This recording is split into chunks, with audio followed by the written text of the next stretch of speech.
Caitlin Seiler. I'm the Associate Executive Director, and I am here to welcome you all to our annual celebration of life and legacy of Dr. Martin Luther King Jr. today, as we gather not just to remember a remarkable leader, but to honor the enduring spirit of a man who dedicated his life to the pursuit of justice, equality, and love. Dr. King's vision for a world free from oppression and discrimination continues to resonate deeply within our hearts and communities. His unwavering commitment to nonviolence and his powerful dream of unity inspire us to strive for a better tomorrow. As we reflect on his teachings, let us remember that the journey toward justice is ongoing and requires our collective effort. Thank you for joining us today as we celebrate not only the legacy of Dr. King, but also the power of each individual's voice to affect change. Together, let us carry forward his dream and work towards a future where justice and love prevail. Thank you.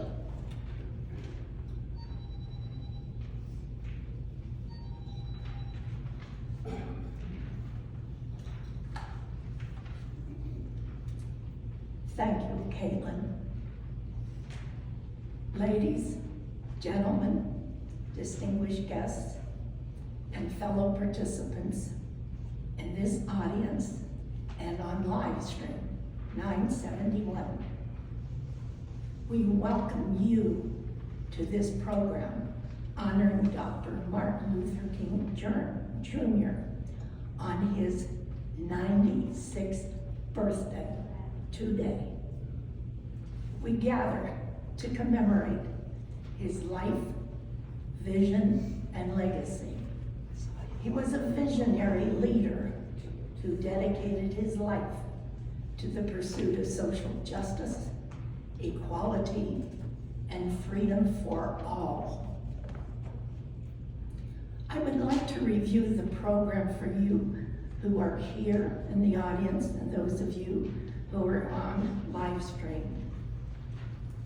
Charles Wickham, Director of Donor Development, who once had an office on our 3rd floor and now has an office at Pinnacle Living Headquarters, will sing Dr. King's favorite song, "Take My Hand, Precious Lord." With Delonte Russell's expertise, we will show 2 videos.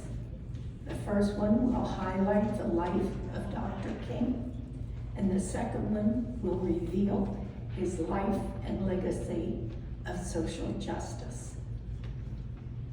In the past, we had a spiritual singer named Ivan Foster, who unfortunately was in an auto accident yesterday, and he is doing well. He even offered to come today to play the piano for us, but we recommended that he stay home and recover. So we are moving on to our keynote speaker, a retired Episcopalian priest of Midlothian, Reverend John Boucher. John is a prayer friend who meets on some Sundays with a small group of us we call the Gathering of Friends for prayer and discussion of spiritual and theological questions. Some of you may see us in the card room on the 4th floor on Sunday mornings from 10 to 12. Since John has been retired, he is often a temporary priest as churches search for full-time priests. Today, John will be with us and speak about Dr. King's life, thoughts, and actions on social justice. He has offered to make himself available after the program to answer any questions you may have. I would like to thank Margaret Ernstus of the pastoral team, who agreed late yesterday afternoon to play the piano for us at the end of our program. Resident Peggy Brown, who is celebrating a birthday today, will lead us in the Song of Great Hope. let there be peace on earth. On the last page of your program are some quotes from Dr. King. I hope you will read and ponder his special words. Now we look forward to welcoming Charles Wickham singing that special song, Take My Hand.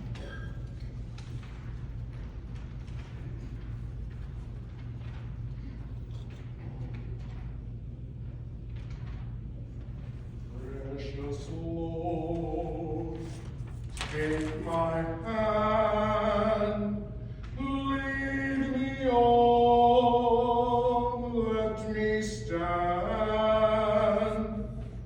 I am tired, I am weak, I am worn, through the storm, through the night, lead me on to the light. Take my hand, precious Lord, lead me home. When my way grows drear, precious Lord, linger near. When my life is almost gone, hear my cry, hear my call, hold my hand lest I fall. Take my hand, precious Lord, lead me home. When the darkness appears and the night draws near and the day is past and gone, at the river I stand, guide my feet, hold my hand, take my hand, precious Lord, lead me home.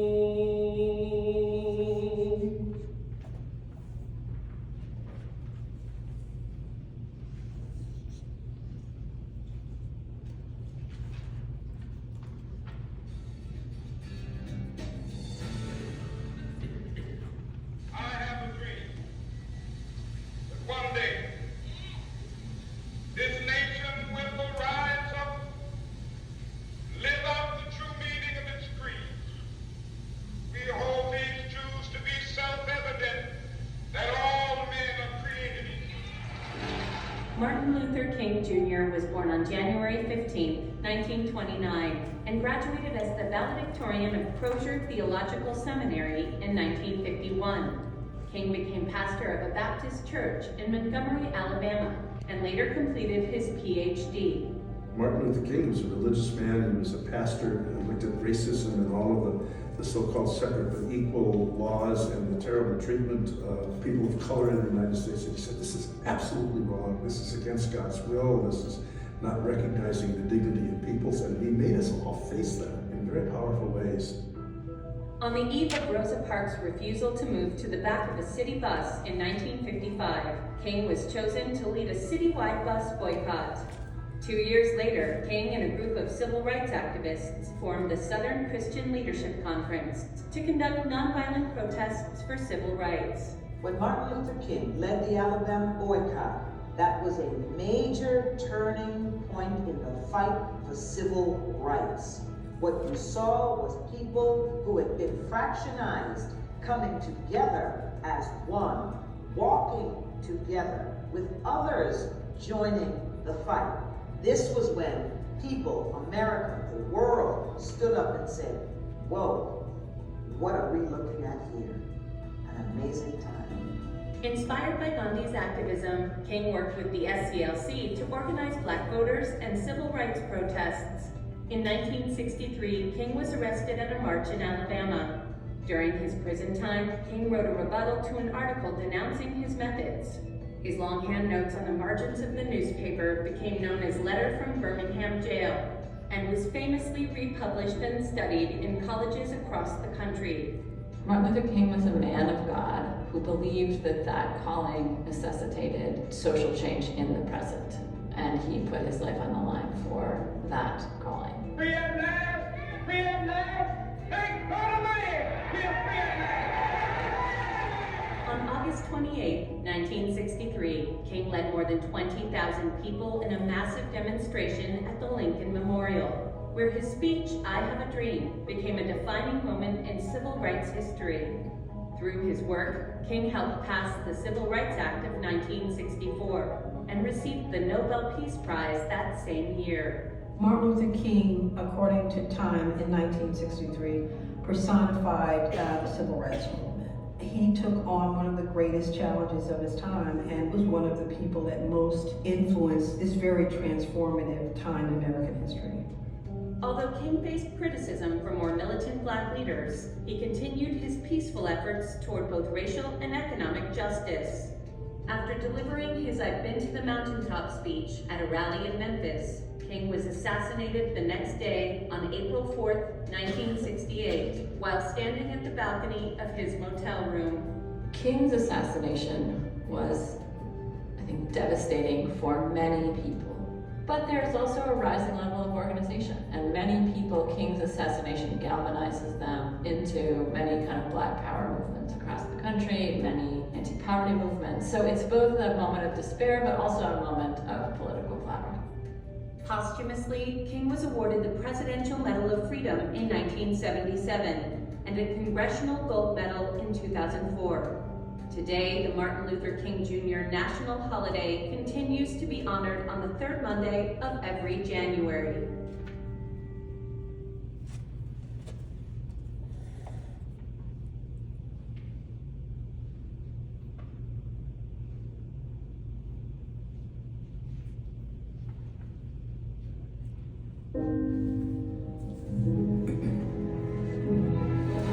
I remember the day when the march on Washington was all over.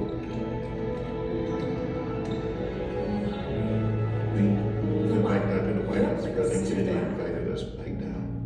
And he stood in the door of the Oval Office and greeted each one of us. He was like a proud, beaming father that everything had gone so well.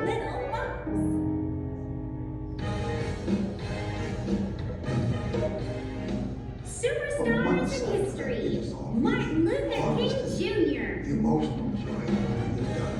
The joy that we took home with us out of that arena inspired us to start thinking about what we do beyond what we were doing already. And the lesson is not to stop. And I've had a dream about interviewing. Sorry, folks. Not to give up. If you asked us back then that Barack Obama would be in the White House today, we would say, no way.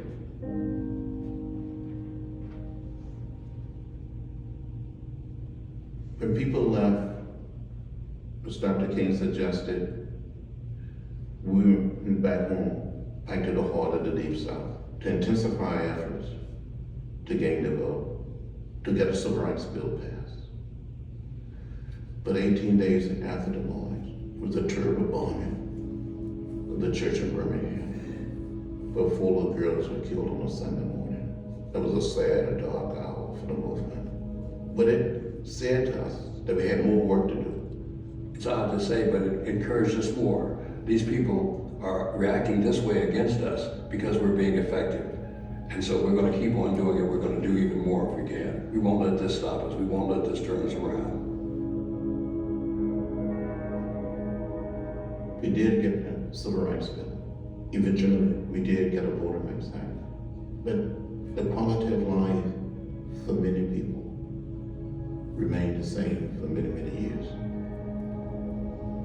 One of the ways to really stop a movement is to kill off its thinkers.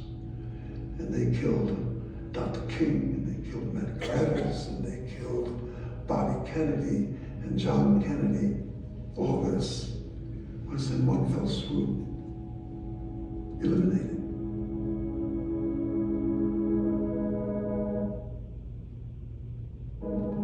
After the civil rights movement, which moved into the anti-war movement, other movements were gaining enormous energy. So the women's movement, the environmental movement took shape, the anti-apartheid movement, and the will and the belief that they could be successful emanated from the remarkable ability of the civil rights movement to progress. I recognized very quickly that the young people and other people who were in the Occupy Wall Street movement, they were the stepchildren of Martin Luther King Jr. They were the stepchildren of the March on Washington. They were trying to raise the consciousness of the country to the inequitable distribution of wealth opportunities, very much in the same way that he was trying to do it. We need people to lead, to get out front on some of the big issues, and to be a headlight and not a taillight. And people who are speaking up today for immigration, reform, for gay rights, control of the proliferation of guns, they are showing some clarity. The action of the Supreme Court 5 in gutting the essence of the Voting Rights Act, it's an enormous reversal. It's been one of the most successful pieces of legislation in modern history. Change takes time, and you have to continue to battle. You don't win a lawsuit or win getting a law on the books and then fold your tents and go home. Oh no, the struggle continues. I was part of this mobilization that has never been duplicated again, and I wonder why. I'm not blaming young people. Well, yes, I am. But they ought to be doing a bit more. I really thought that feeling around Obama was so important, to know that it existed. I, in retrospect, wish that we managed to keep him up for running for office, because he could have run a movement. I think he would have had a better chance at making social change happen if he had approached it, and the way King did. What I say to a lot of young people who speak about the fact that the civil rights movement is somehow a thing of the past, I said, let me paint a picture for you.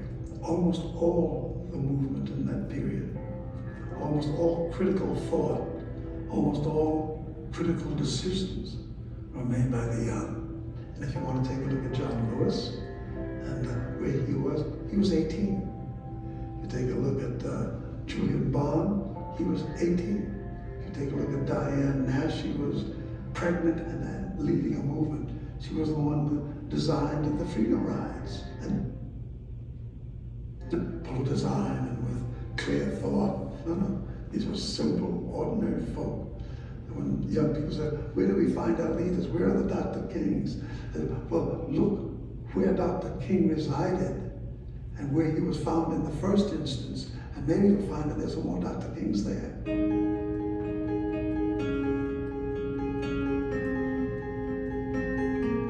I credit the fact that I got schooled, I got brought up in the movement, in the civil rights movement, to give me the perspective. That march laid the basis for the modern battles for human rights all across the globe. It cannot be underestimated. The fact that individual, ordinary people from across America made up their minds they were going to step into that movement and step into the streets and come to Washington to raise their grievances in the finest traditions of American democracy.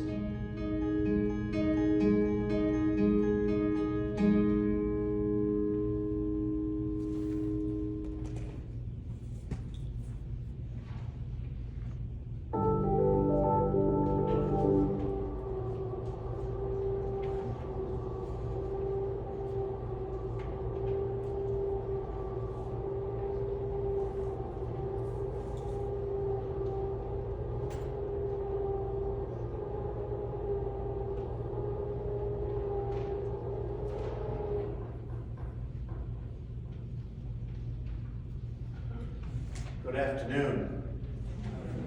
You do better. Good afternoon. Much better. My name is John Boucher, as Barbara Fiske told you. And I feel a little awkward standing in front of you because I'm going to talk about Martin Luther King Jr., but there's one amongst us who actually walked with Martin Luther King Jr., and that's Sam Neesmith. Would you stand up, Sam?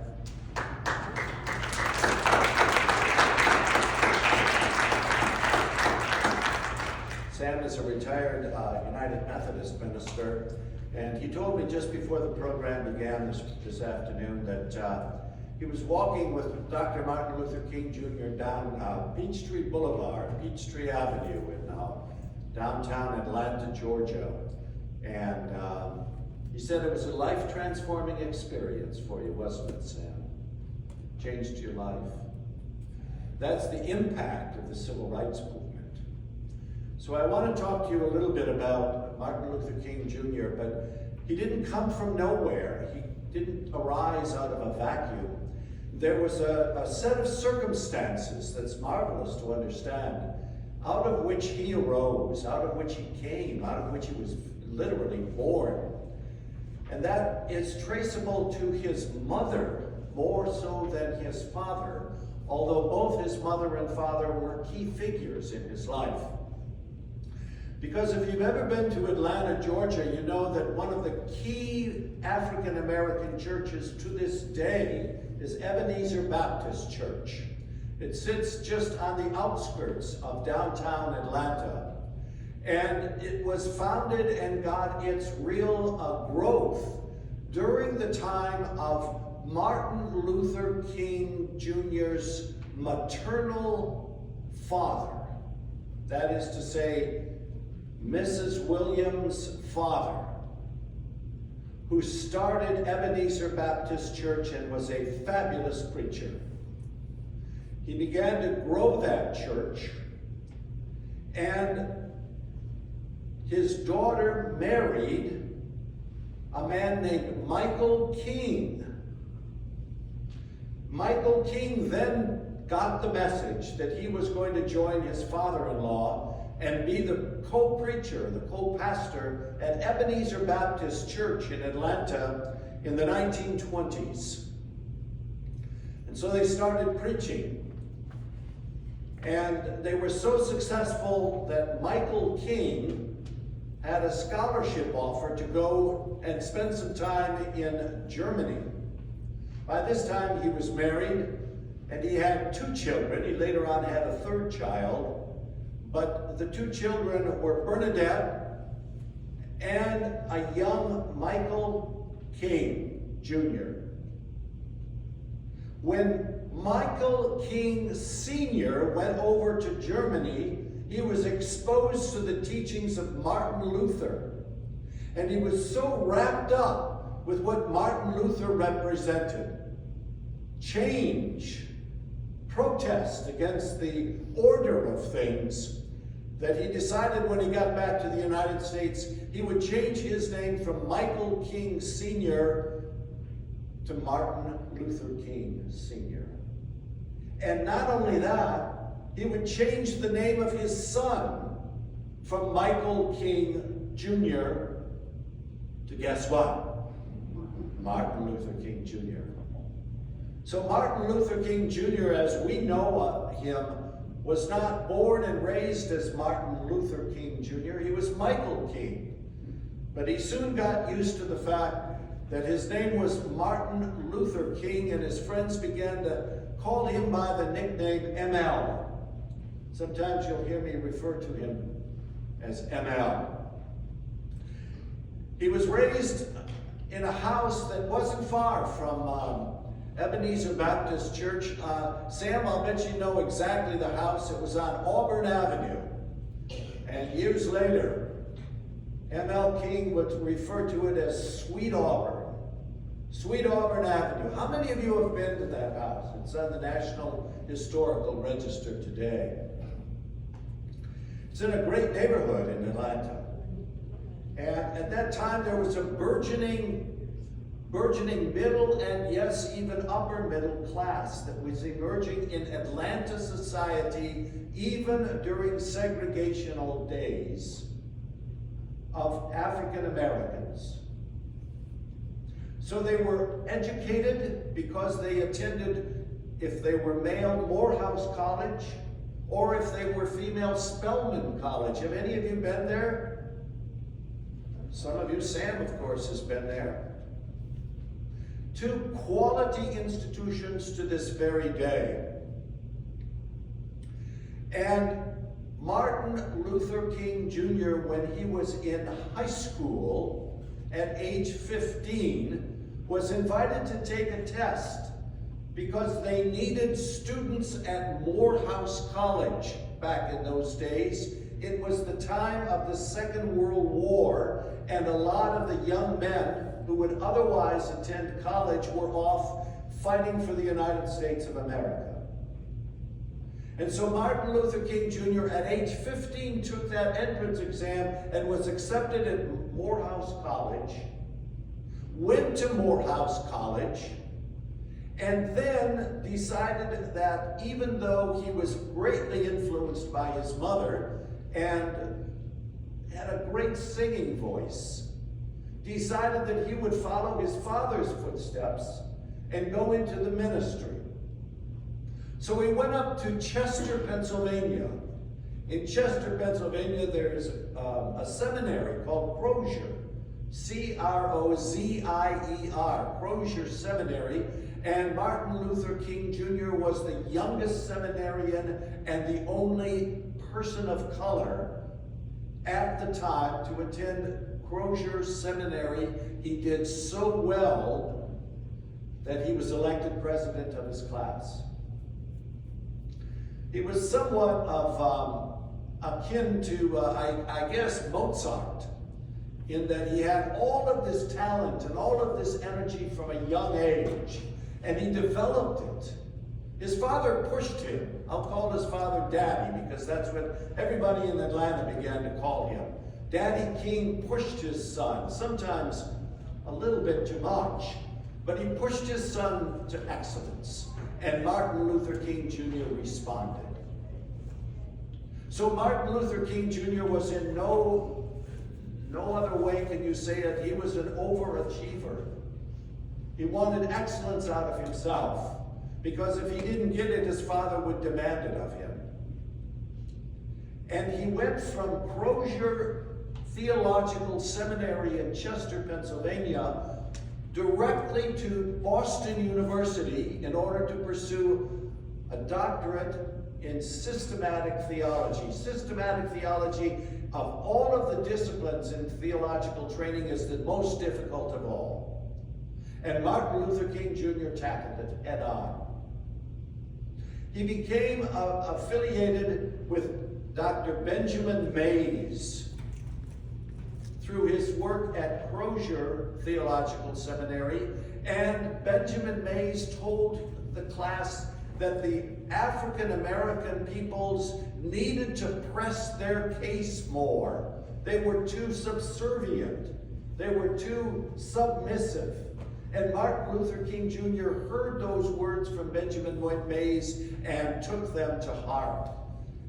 He also came in to the writings and philosophy of a man from India that you're all familiar with, Mahatma Gandhi, or Mohandas Gandhi.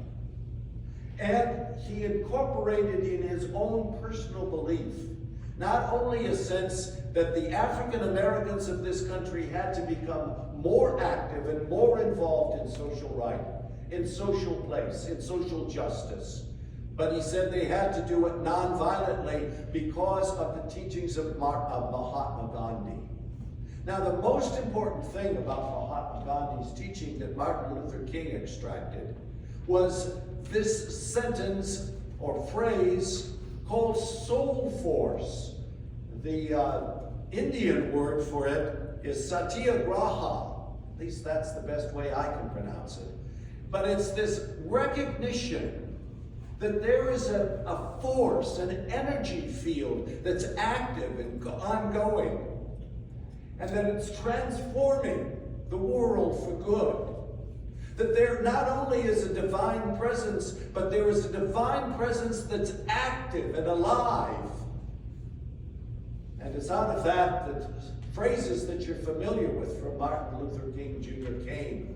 Like the arc of justice moves slowly, but it always bends towards love.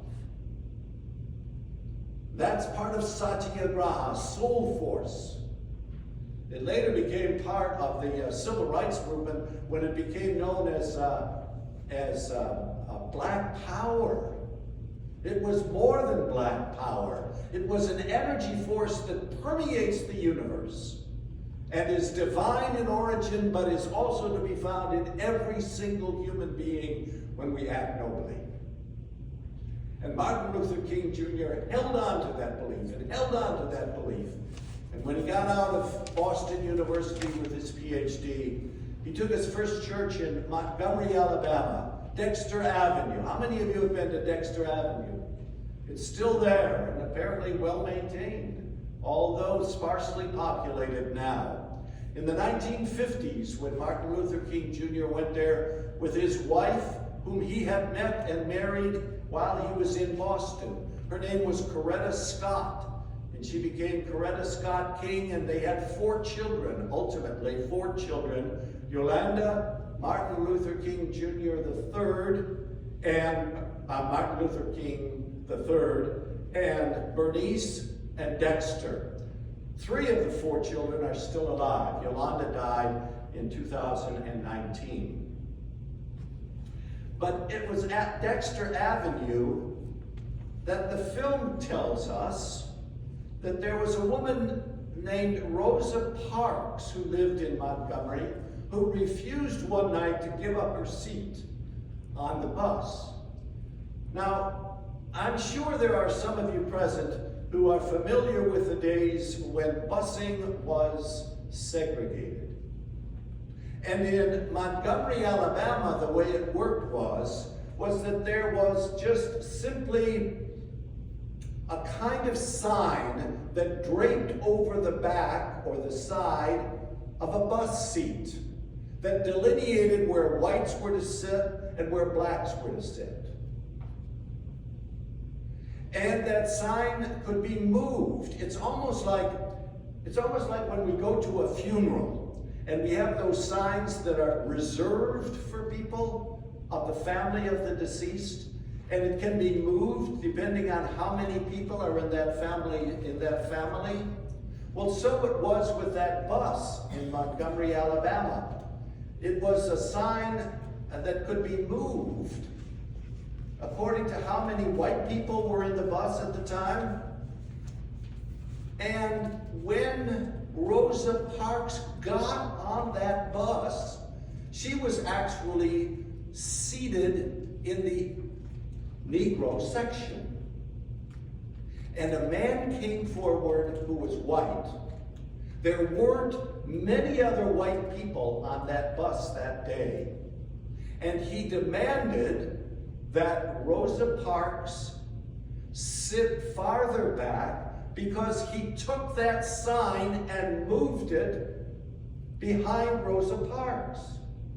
Do you follow what I'm saying visually? She became seated then in the white section. And she said, I ain't gonna do that. I'm tired. I've been working all day as a seamstress, and I'm not gonna do that. And of course, the bus driver came and the police came and she was arrested. And the Negro or black or African American leaders at the time in Montgomery said, we've got to do something about this. This just is not right, and we've had enough. And they said, who's going to get to unify us?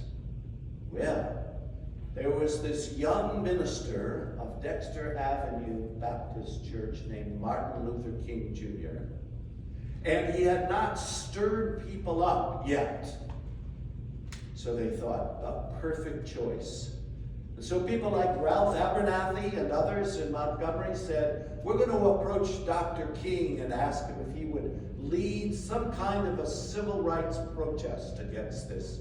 and hence the 381-day bus boycott was given birth to. People walked, I'm sure you've seen films of this, people walked from their homes in the African American sector of Montgomery to their jobs in the white sector without taking the bus for 381 days. And it held. It was remarkable. It started to draw attention to other black communities across America that, hey, if we stand up and act in a responsible, nonviolent way, we can accomplish certain things in the civil rights movement. 381 days, and finally, by the end of it, even the authorities, the white authorities in Montgomery, Alabama, had had enough. And they said, okay, we'll integrate the buses. So Martin Luther King Jr. did not go through that period, however, without some personal, harrowing experiences, the most prominent of which was his house was bombed. His house was bombed in Montgomery, Alabama. So there's that tension in Martin Luther King and in the civil rights movement between preaching nonviolence and living nonviolence and being met with violent resistance. About 2 years after the bus boycott ended, Martin Luther King Jr. and others, including Ralph Abernathy, founded something called the Southern Christian Leadership Conference, SCLC. You saw part of that in the movie, the SCLC, and that allowed Martin Luther King Jr. and others to plan similar civil rights activities in other cities, not only in the South, but as I'll mention in a short period of time in the North as well.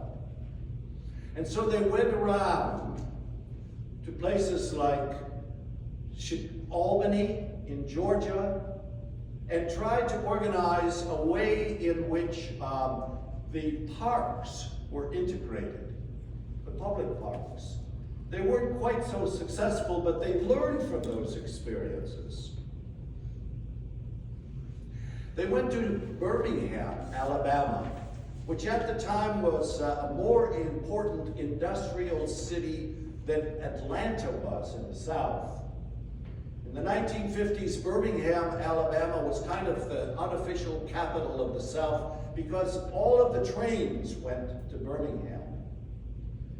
And the SCLC said to themselves, this is where we want to make sure that we have civil rights put forward on the agenda, not only locally, but nationally as well. And they made one, in some ways, hellacious decision. Because heretofore, the civil rights marches were composed of men, or at least people of college age and older. And in Birmingham, what they decided to do was to involve children. Because children, 12-year-old children, were asking to be part of this civil rights movement in Birmingham. And finally, they made the decision to let the children in on the civil rights marches in Birmingham. And we all know what happened. The police, under Bull Connor, opened up the hoses on the children. And we all remember that film so vividly of the police with dogs, German shepherds, biting 12-year-old children, biting them badly. It changed America. It caught Americans' attention, especially up north. Because if you were a northerner, you could easily say, well, this is a southern problem, all of this business of segregation. But after Birmingham, and after the riots after the civil rights displays in Birmingham, and after the actions of Bull Connor, the northern Christian population of this country could no longer turn their eyes away from it. So they got involved in the civil rights movement, and it became nationalized, and Martin Luther King Jr. and others then began to plan things in northern cities, and they went up to Chicago, for example. I don't know if you've seen this film, but I've seen a film of Martin Luther King Jr. marching in a suburb of Chicago, and it was awful. People were throwing bottles at him, and he got hurt.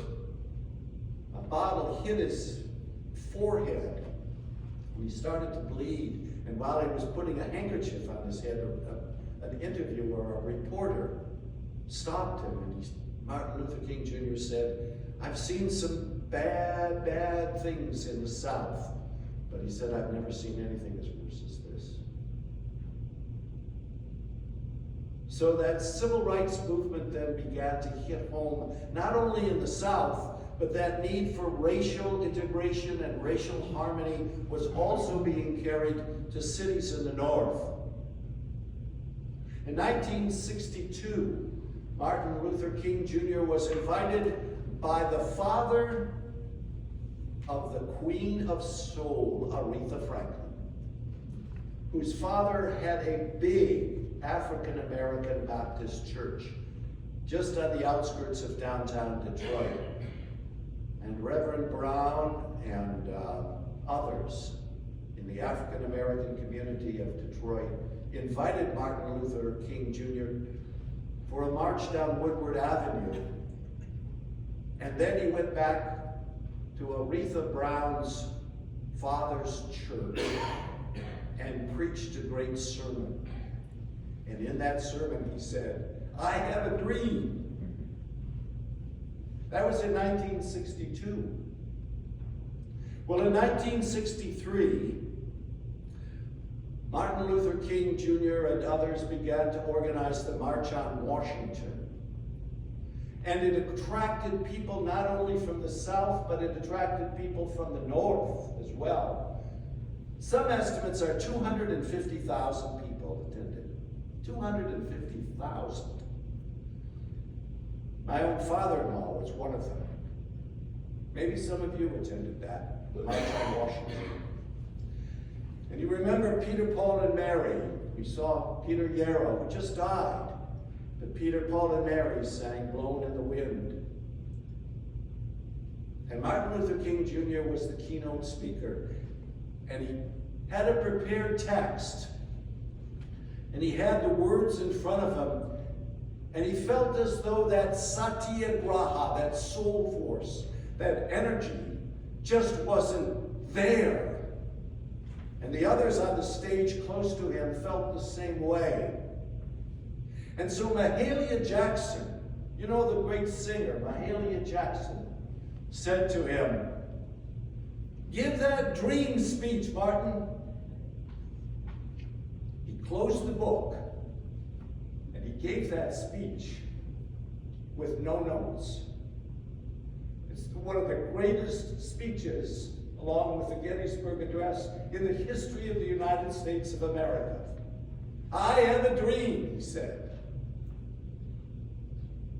And boy, did people listen. It stirred people, it moved people, it energized people, and it transformed America. It was only a matter of a few months later when the Civil Rights Bill was passed, and the next year the Voting Rights Bill was passed as well. So all of that nonviolent resistance that Martin Luther King Jr. so represented and manifested and preached and lived was coming to fruition. We were becoming a country where all men are created equal, and all women as well. A few years later, Martin Luther King Jr. got involved with the people peace movement. Most of us in this room, I think, are old enough to remember the Vietnam War. And some of you may have even had your children or perhaps relatives, friends, I certainly did, who went off to Vietnam to fight.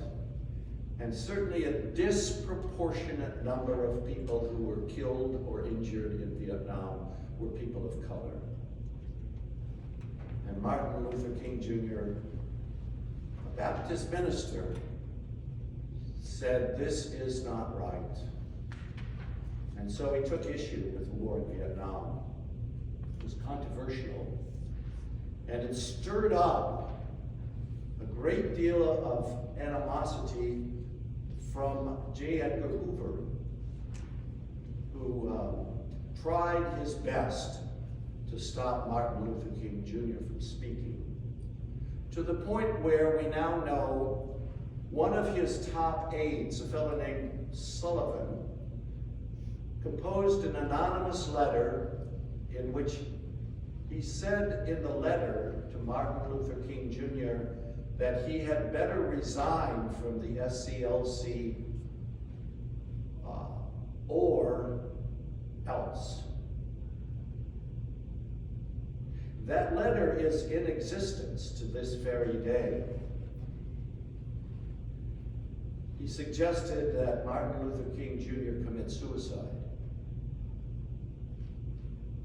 Martin Luther King Jr. would have none of it, because he was so focused on this reality called the soul force, satyagraha.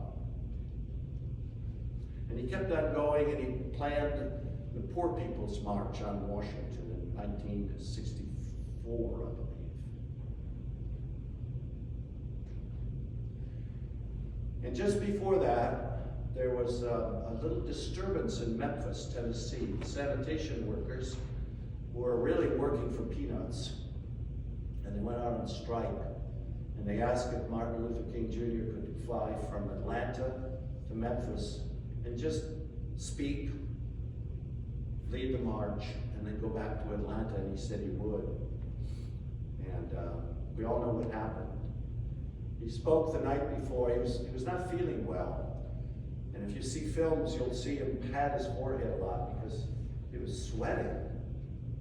He said, "I've been to the mountaintop." Another great, great speech. And then he went back to the Lorraine Hotel where he was shot and killed. Great loss.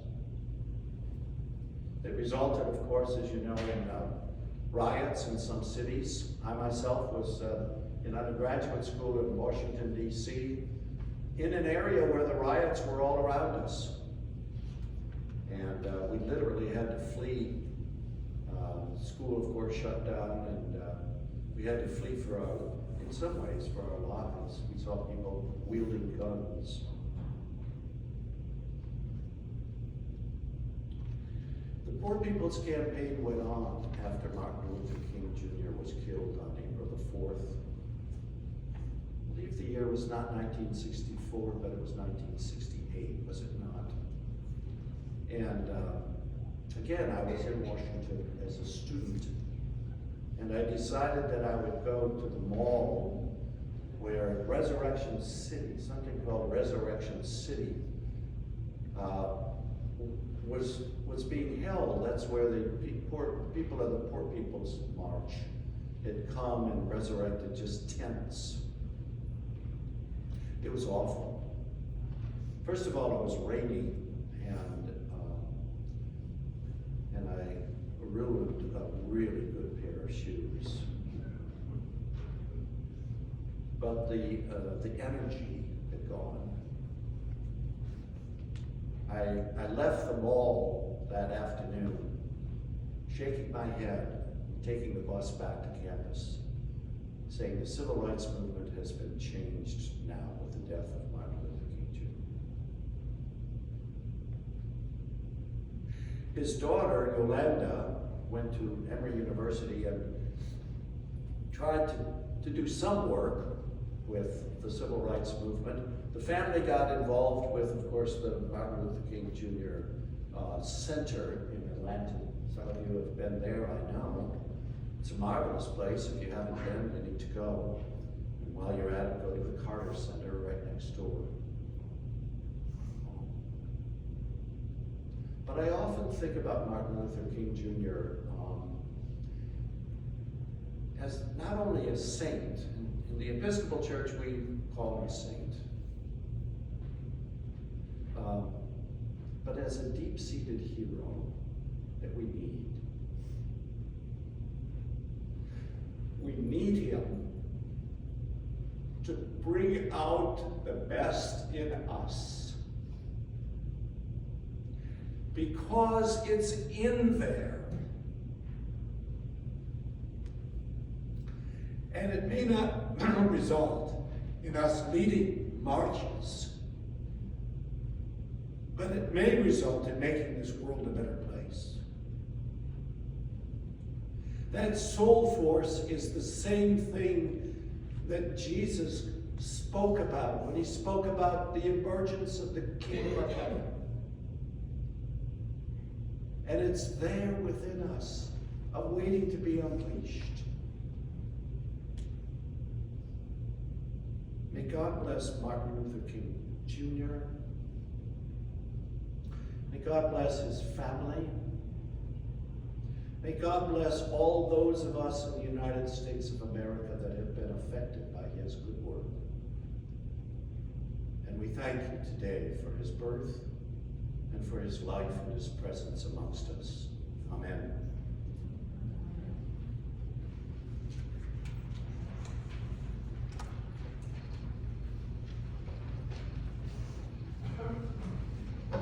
Thank you, Reverend Luther, for coming and talking with us today and sharing all of that. Let's give him a round of applause.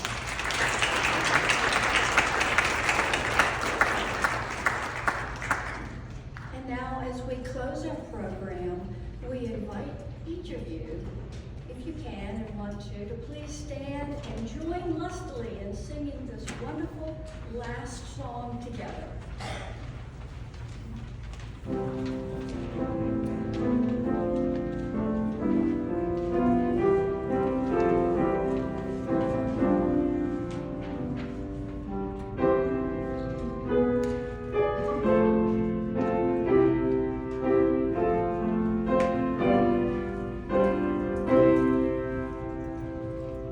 Let there be peace on earth, and let it begin with me.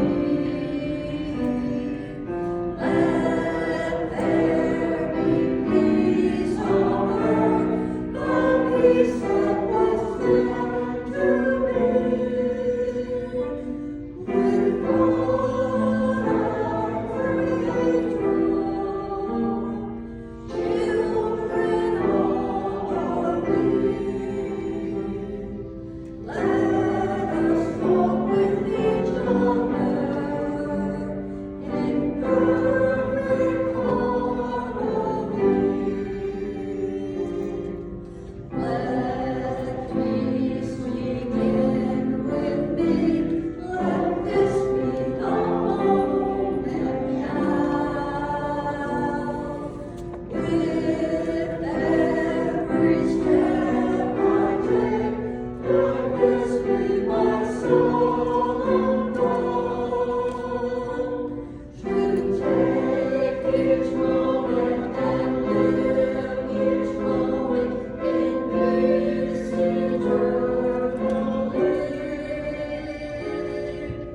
Let there be peace on earth.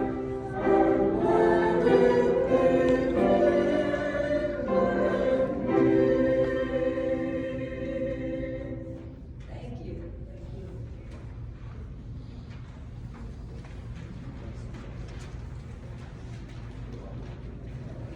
Ah ouais, ça,